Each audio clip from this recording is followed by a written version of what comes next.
Hi everyone, welcome to Tarni's kitchen and greenery. ఈరోజు మన recipe gobi 65. చాలా ఈజీ ప్రాసెస్ అండి, ఎక్కడ స్కిప్ చేయకుండా చూడండి. ముందుగా వాటర్ తీసుకుని దానిలో కొద్దిగా పసుపు, కొద్దిగా ఉప్పు వేసుకుని వాటర్ కాచుకోవాలి. దీని తర్వాత ముందుగా శుభ్రం చేసుకున్నటువంటి కాలీఫ్లవర్ ముక్కలు వేసుకొని ఒక 4 to 5 minutes మాత్రమే బాయిల్ చేయాలి. ఎక్కువ బాయిల్ చేస్తే మెత్తగా అయిపోతాయి, మనకు అప్పుడు ఫ్రై అనేది బాగోదు. మనకి కార్తీక మాసంలో ఎక్కువగా దొరికే వెజిటేబుల్స్లో కాలీఫ్లవర్ ఒకటి.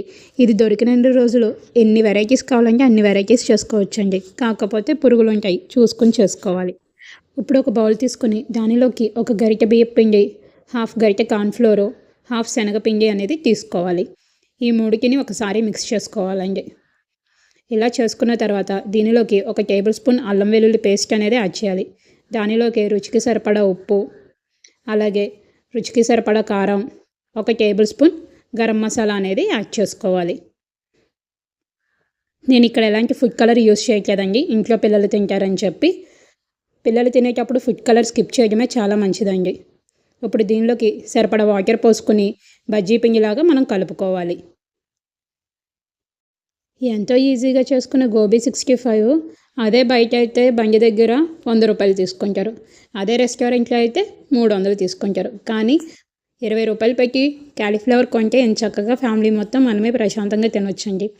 ఇలా పిండి రెడీ అయిన తర్వాత దానిలోకి ముందుగా ఉడకబెట్టుకున్నటువంటి కాలీఫ్లవర్ ముక్కలు వేసుకొని మొత్తంగా కలుపుకోవాలి.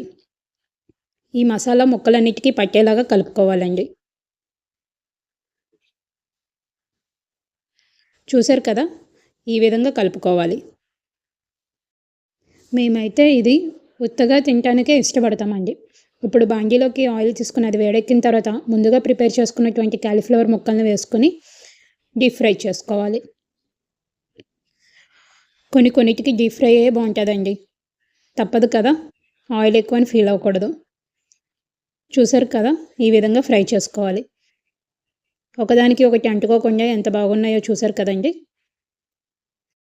మనం ఎప్పుడైనా డీప్ ఫ్రై చేసుకునేటప్పుడు ఆయిల్ కాగటానికి హై ఫ్లేమ్లో పెట్టుకుని అది కాగిన తర్వాత ముక్కలు వేసుకున్నాక మీడియం ఫ్లేమ్లో పెట్టుకోవాలండి. అప్పుడే మనకి ముక్కలు అనేవి మంచిగా లోపల కుక్ అవుతాయి. ఇలా ఫ్రై అయిన కాలీఫ్లవర్ ముక్కల్ని తీసుకుని వేరే ప్లేట్లో పెట్టుకోవాలి. కాలీఫ్లవర్ ముక్కలన్నీ ఫ్రై చేసుకున్న తర్వాత ఇలా చివరిలో పిండి మిగిలిపోతుంది కదండి, అది వేస్ట్ అవ్వకుండా పచ్చిమిర్చి, కరివేపాకు ముక్కలుగా కట్ చేసుకుని ఇలా కలుపుకొని ఫ్రై చేసుకోవాలి. ఇది చాలా మంచి టేస్ట్ ఉంటుందండి. ఉత్త పచ్చిమిర్చి కూడా తినేయచ్చు, అంత బాగుంటుంది. చూసారు కదా, ఇలా ఆయిల్లో డీప్ ఫ్రై చేసుకోవాలి. కారంగా ఉండే మిర్చి అయితే కనుక గింజలు తీసేయండి, లేకపోతే గింజలతో అయినా ఫ్రై చేసుకోవచ్చు.